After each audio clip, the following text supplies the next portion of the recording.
Welcome back, Spurs fans, to the Scott Hepler Football Channel.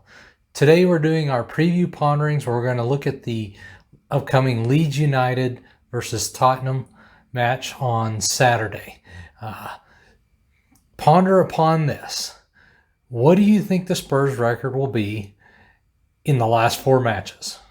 Me personally, I have us going 4 wins, no draws, 2 losses. That's what I got. So let me know what you think. Also, if you haven't subscribed yet, please subscribe, support the channel. I definitely would appreciate it. As we go through and you have thoughts or comments, put those down below in the comment section. Let's have a conversation. And if you enjoyed the video, hit that like button. All right. So right now the Spurs are sitting 6th with 56 points. Goal differential 22. Leeds United is sitting 11th. With 47 points, and their goal differential is -2. Of the top 11 teams, Leeds United has the worst goal differential of all those teams. They've also scored the 4th fewest goals of the top 11 teams, and they've conceded the most goals of the top 11 teams. So a lot going on here. In the Spurs' last 5 Premier League matches, we've gone 2 wins, 2 draws, and 1 loss, which is pretty good. Not too shabby. So that's 8 out of 15 points available. So we could have done better, but, still a little better than average, or, 50%. In the last 16 matches, Spurs have gone 7 wins, 2 draws, 6 losses.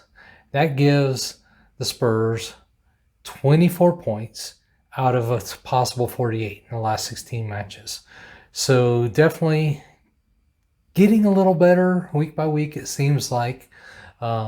Spurs have pitched 5 shutouts in that period of time too. Conversely, when we look at Leeds, in their last 5 Premier League matches, they've also done 2 wins, 2 draws, 2 and 1 loss. When we look at what they've done over the last 16 matches, they've gone 7 wins, 3 draws, and 6 losses. So about the same as us, and collected 24 points. So really we're about on par over the last 16 matches. The biggest difference is probably goals for, goals against. We're doing a little bit better in goals for, goals against than them. And then if we take and look at what the Leeds United has done in their last 5 Premier League matches and compare that to how Spurs did against those same opponents. And just a reminder, Leeds United has gone 2 wins, 2 draws, 1 loss.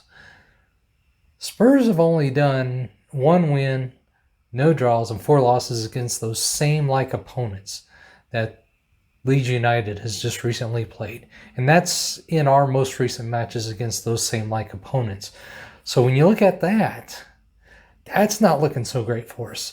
And you look at the fact that while we have the same record in the last 5 matches in the Premier League, they've done that against much better opponents than we have. They've done it against Man City, Liverpool, Man United, and of course Brighton. Not one of the best, but 3 of the top teams in the league, definitely. And so you'd have to say that they may be in a little bit better form, even though the numbers say that we're doing a little bit better. Now, in the previous match of these 2 teams, Spurs beat Leeds United at home, Spurs at home, 3-0. There's a lot to take into account as far as how well they've been playing, we've been playing. We've got 2 wins in a row under our belt.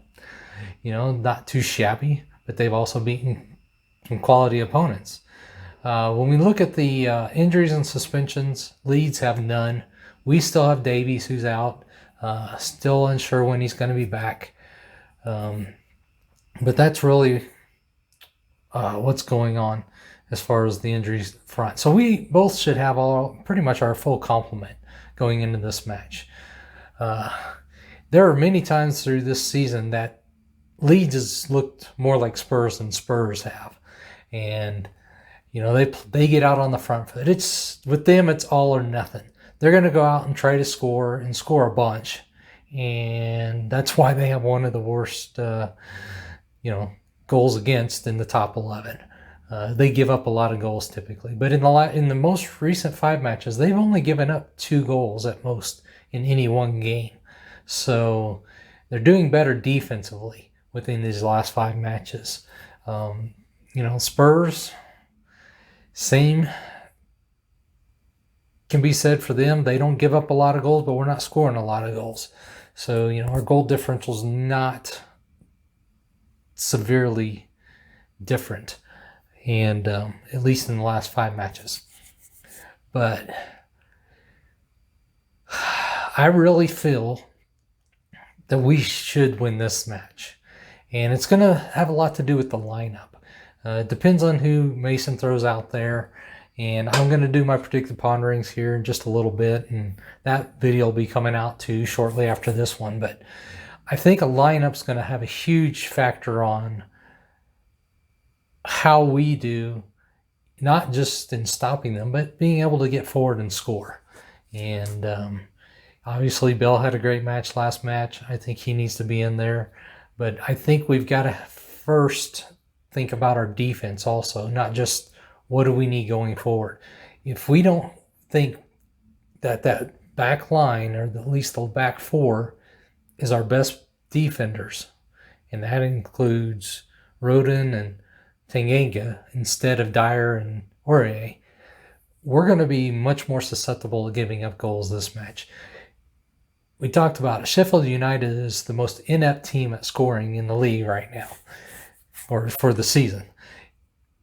The same can't be said for Leeds United. They can get out and score against anybody, and they've proven that. And so I think we need to have a solid back 4.